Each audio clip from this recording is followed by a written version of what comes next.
बिस्मिल्लाहिर्रहमानिर्रहीम। अस्सलाम वालेकुम माय डियर स्टूडेंट्स, आज हमारा टॉपिक है थर्मल ट्रांसफॉर्मेशन, चैप्टर नंबर 11 में थर्मल एक्सपेंशन इन लिक्विड। अगर आपके पास, हमने पिछला टॉपिक जो पढ़ा था वो सॉलिड्स के बारे में पढ़ा था, इस दफा हम लिक्विड्स के बारे में पढ़ेंगे कि अगर हमारे पास लिक्विड, कोई किसी भी किस्म का लिक्विड दिया हो तो उसकी थर्मल एक्सपेंशन क्या होती है और कैसे होती है और उसका क्या रेट होता है।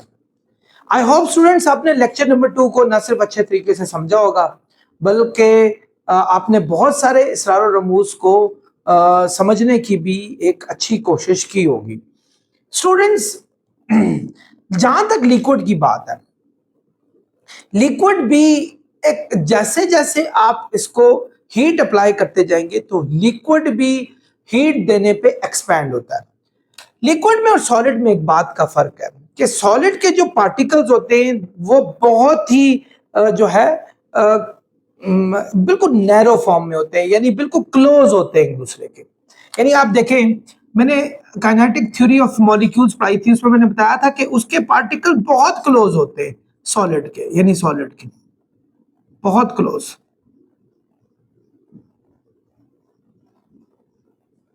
उसके बरक्स जब आप लिक्विड की बात करते हैं तो लिक्विड के बीच में पार्टिकल्स का डिस्टेंस बहुत ज्यादा होता है और वो they are not well arranged, well arrange भी नहीं होते जैसे सॉलिड होते हैं। इसीलिए लिक्विड की जो मोशन होती है वो वाइब्रेटरी मोशन नहीं होती, यानी एक ही जगह पर नहीं होती।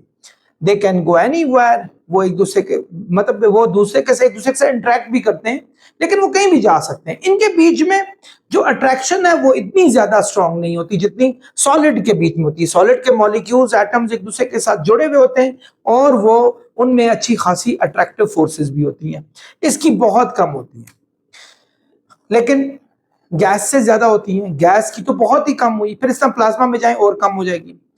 मैंने आपको पिछले लेक्चर में भी ये बड़े तफसील से बताया था।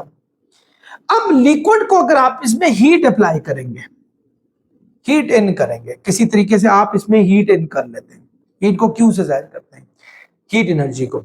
जब इसमें हीट अप्लाई की जाता है तो इसके अंदर जितने पार्टिकल्स हैं उनमें एक्साइटमेंट आ जाती है, उनमें थर्मल एनर्जी इंक्रीज होनी शुरू हो जाती है। जब थर्मल एनर्जी इंक्रीज होती है वो डायरेक्टली काइनेटिक एनर्जी में शिफ्ट होती है। काइनेटिक एनर्जी से इनके अंदर, मॉलिक्यूल्स के अंदर अच्छा खासा भौचाल बर्पा हो जाता है। वो एक दूसरे को पुश करते हैं और they don't want each other to come closer, they just push each other. वो एक दूसरे को धक्का लगाते हैं और उसको एक्सपैंड करने की कोशिश करते हैं।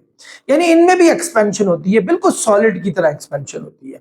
आप ये अगर ये कहा जाए कि सॉलिड की तरह की इनकी एक्सपेंशन होती है तो इस बात में भी कोई गलत बात नहीं होगी। ये बिल्कुल हकीकत है ऐसी कि इसकी एक्सपेंशन भी सॉलिड जैसी ही होती है। स्टूडेंट्स, जब हम लिक्विड की एक्सपेंशन को समझते हैं हमें दो चीजों को समझना बहुत लाजमी होता है। मैं आपको एक एक्सपेरिमेंट से समझाऊंगा, फिर हम इस जगह पर लेके चलेंगे। फर्ज करें आपके पास एक कोई भी जार है और उसकी नैरो नेक है। ये आपके पास कोई भी जार है, ये ले लें जार, और इस जार को आप पानी से भर दें या किसी भी लिक्विड, नॉट नेसेसरी कि पानी से भर दें ये, और आप उसको भर के किसी सर्टेन पॉइंट पर, लेट से इस पॉइंट पर लेके जाते हैं। इस पॉइंट का नाम है ये V1, इसका वॉल्यूम इस पॉइंट पे V1 है हमारा ये, और आप इसमें हीट, ये हमारे पास इसका, और हम, ये हमारे पास लिक्विड है इस वक्त इस फॉर्म में, और हम क्या करते हैं, कोई भी बर्नर लगाकर, ठीक है, कोई भी बर्नर लगा दिया हमने, ठीक है, ये बर्नर लगाया उसको बड़ा सा, और उस हीट उसके अंदर हमने दाखिल करने की कोशिश की। यानी यहां से हीट आपकी अंदर जा रही है, ये अंदर जा रही है हीट जाएगी, क्या होगा, अगेन जैसी हीट इसके अंदर जाएगी इनके मॉलिक्यूल्स में काइनेटिक एनर्जी इंक्रीज होनी शुरू हो जाएगी। जैसे इनके अंदर काइनेटिक एनर्जी इंक्रीज होनी शुरू हुई, इनके अंदर एक्सपेंशन होनी शुरू हो जाएगी। आप एक बड़ी अजीब सी चीज देखेंगे कि पहले ये लिक्विड ये नीचे आया, यहां या इस पोजीशन पे आया, यानी आपका ये यहां से लिक्विड गायब हो गया एकदम। आप हैरान हुए, यार ये क्या, हीट से तो चीजों को एक्सपैंड होना चाहिए, ये नीचे क्यों आया? लेकिन थोड़ी देर बाद आपकी हैरत अपनी इंतहा पर पहुंचेगी कि यहां से ये दोबारा एक्सपैंड होना शुरू हो गया, और एक्सपैंड होके आपका V3 पे जाके पहुंच गया। यानी हुआ क्या, सबसे पहले V1 पे था, V1 से जो एक्चुअल पोजीशन है V1 पे था, फिर उससे V2 पे आया, फिर V2 से जंप लगा के वो V3 पे चला गया हमारे पास। ऐसा क्यों हुआ? एक्चुअली अगर आप फर्ज करें आप चूल्हे पे या किसी जगह पे इसको रख के चले जाते हैं, थोड़ी देर बाद आते हैं तो आप देखते हैं एक्चुअली था वो यहां, अब यहां पहुंच गया। आपकी नजर में तो इतनी एक्सपेंशन हुई है, लेकिन भाई आपने जिसको उस जगह पर मुकर्रर किया हुआ था कि भाई तू देखता जाए, इसका अच्छी तरीके से मुशाहिदा करना, उसने तो यह देखा कि पहले लिक्विड ये पहले नीचे गया फिर यहां से ऊपर आया। तो वो बंदा जो बाद में आया उसके लिहाज से तो एक्सपेंशन इतनी हुई, लेकिन जो बंदा उस जगह पे खड़ा था और इस पूरे प्रोसीजर को देख रहा था उसके लिहाज से एक्सपेंशन यहां से यहां तक हुई। अब एक आपकी हैरत से भी मैं पर्दा उठाने की कोशिश करता हूं कि ऐसा क्यों हुआ कि लिक्विड पहले नीचे क्यों गया? भाई ऐसा क्या इशू हो गया लिक्विड नीचे चला गया? स्टूडेंट्स कभी भी लिक्विड को ना अब डायरेक्टली गर्म नहीं कर सकते। ऐसा नहीं होता भाई ये पानी है चलो चूल्हे पे फेंक दो उसको, कभी भी नहीं होगा। आपको पानी या किसी भी लिक्विड के लिए किसी सॉलिड मटेरियल की जरूरत होती है, क्योंकि पानी की तो कोई शेप नहीं होती, वो उसी की शेप अपना लेता है या लिक्विड उसी की शेप अपनाता है जिस जार में या जिस चीज में उसको रख दिया जाए।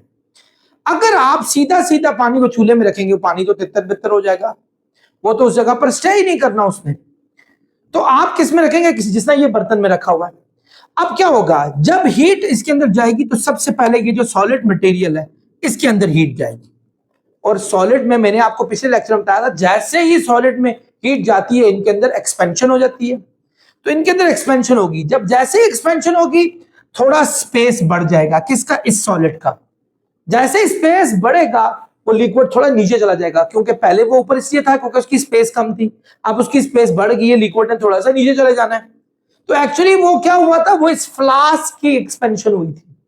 फ्लास्क की एक्सपेंशन ने रूम ज्यादा क्रिएट किया और वाटर थोड़ा सा नीचे, या जो भी लिक्विड था वो थोड़ा सा नीचे चला गया। और जब आपका वो एक खास जगह तक पहुंच गया नीचे, अब ये उसकी मैक्सिमम एक्सपेंशन हो चुकी थी किसकी? फ्लास्क की।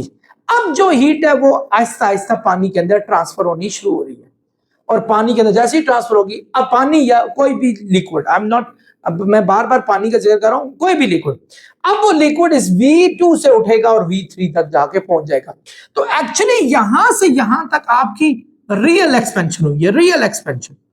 ठीक है, तो ये किसको फील हुई? जो बंदा उसको मॉनिटर कर रहा था उसी पॉइंट पे बैठ के। लेकिन वो बंदा जो बाद में आया उसके लिहाज से तो सिर्फ यहां ये कहां से कहां हुई थी? V2 से V3 तक रियल एक्सपेंशन हुई थी, V2 से V3 तक रियल एक्सपेंशन हुई थी।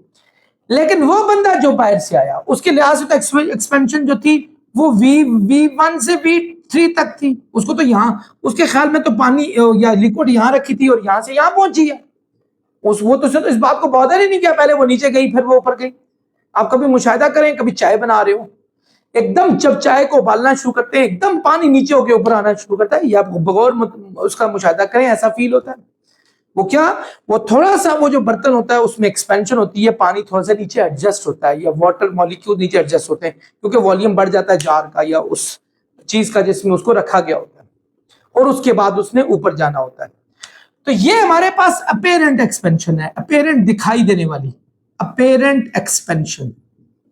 अपेरेंट एक्सपेंशन जो आपने रखा और वहां से जिधर तक गया, you are not bothered about whether it has gone down first and then it goes up. No, you are not bothered about it.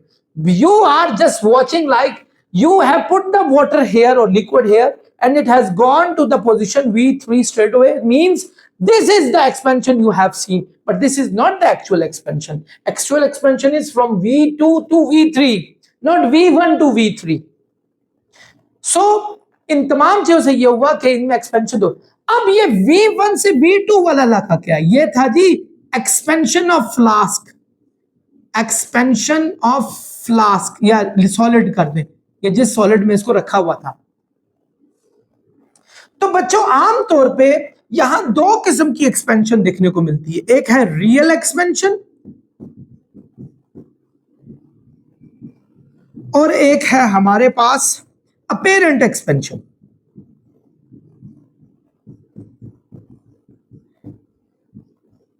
Real expansion से मुराद ऐसी एक्सपेंशन है जो हकीकत में लिक्विड की एक्सपेंशन हुई, हकीकत में लिक्विड की एक्सपेंशन यहां से यहां तक हुई है स्टूडेंट्स, क्योंकि जब तक ये फैल के बड़ा नहीं होगा फ्लास्क, तब तक लिक्विड के अंदर एक्सपेंशन स्टार्ट नहीं होगी।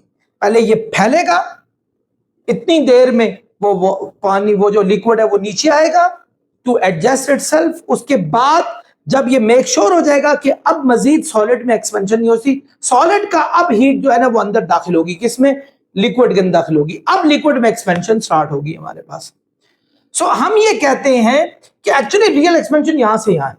तो ये एक्सपेंशन बिल्कुल उसी तरीके से होती है जैसी एक्सपेंशन सॉलिड में हुई थी, यानी वही रेट। आपको याद होगा पिछले टॉप लेक्चर में मैंने उसमें वॉल्यूम एक्सपेंशन को आपको बीटा बताया था। वो बीटा होता है हमारे पास delta V by V delta T, आपको याद होगा। तो ये सॉलिड की एक्सपेंशन का जो था वो कोएफिशिएंट ऑफ वॉल्यूमेट्रिक एक्सपेंशन थी, आपको याद होगा इसमें। तो इसको भी आप इसी नाम से ही जाहिर कर सकते, ये भी वही चीज है, रियल एक्सपेंशन वही है वाटर की। तो रियल में बस ये कर लें, यहां आर लगा दें, वही चीज है। अब अपेरेंट एक्सपेंशन, अपेरेंट एक्सपेंशन कहां से कहां तक थी स्टूडेंट्स, यहां से यहां तक थी।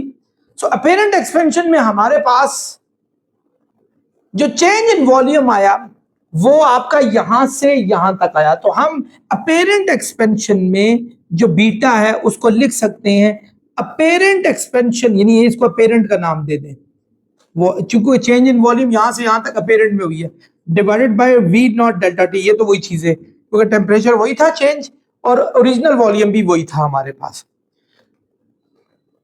ये हमारे पास स्टूडेंट सारी सिचुएशन थी। तो आई होप आप लोग समझते होंगे कि रियल एक्सपेंशन क्या होती है और अपेरेंट एक्सपेंशन क्या होती है। यहां मैं आपको एक बात बताना शुरू करूं, एक्चुअली रियल एक्सपेंशन यहां से यहां तक थी, यानी कहां से कहां, V2 से V3 तक हमारे पास रियल एक्सपेंशन थी, रियल एक्सपेंशन, ठीक है। अब V1 से V2 तक क्या थी, एक्सपेंशन ऑफ फ्लास्क। V1 से V2 तक हमारे पास फ्लास्क की एक्सपेंशन थी। फ्लास्क हो गया क्या, सॉलिड जिसमें उसको रखा गया था। और इसी तरीके से V1 से V3 तक हमारे पास क्या थी, ये हमारे पास थी स्टूडेंट्स अपेरेंट एक्सपेंशन। क्योंकि मैंने कहा ना जो बंदा बाद में आके ऑब्जर्व करेगा, उसने तो यहां रखा हुआ था और यहां पहुंचा, तो उसको तो दिखाई यही दिया, अपेरेंट दिखाई देना, दिखाई यही दिया कि भाई मैं तो V1 पे छोड़ाया था, V3 पे गया। लेकिन जिसने ऑब्जर्व किया था उसने ऑब्जर्व यहां से यहां तक किया, ये एक्चुअल एक्सपेंशन थी। तो हम ये जो ऑब्जर्व हुआ वो हमारे पास कितना था, वो उसको कहेंगे हम अपेरेंट एक्सपेंशन।